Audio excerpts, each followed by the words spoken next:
tout au long du Moyen Âge, la reproduction humaine reste mystérieuse. De nombreuses théories existent.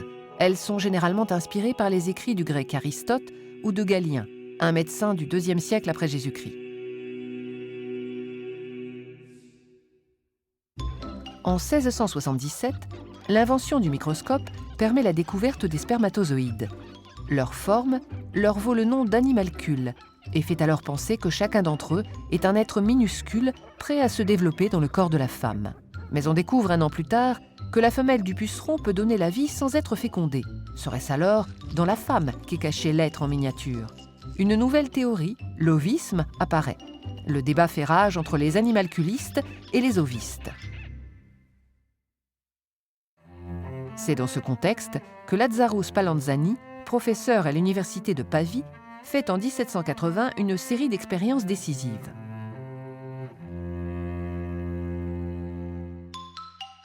Il habille des grenouilles mâles de caleçons de taffetas ciré étanches et les met en présence de femelles. Les mâles ainsi habillés s'accouplèrent. Mais les suites de l'accouplement furent telles qu'on devait s'y attendre.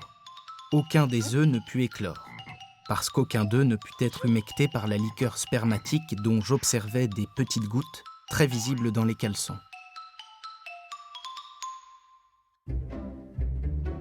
Spallanzani récupère les œufs produits par la femelle et les sépare en 2 groupes. Il laisse tels quels les œufs du premier groupe, ils pourrissent en quelques jours. Il ajoute la semence du mâle sur les œufs du second groupe. Ces derniers se transforment en têtards.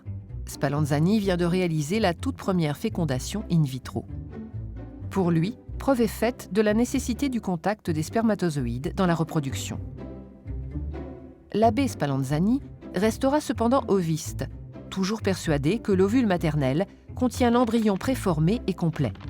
Selon lui, le sperme n'intervient que pour déclencher la reproduction. Un simple stimulateur, en somme.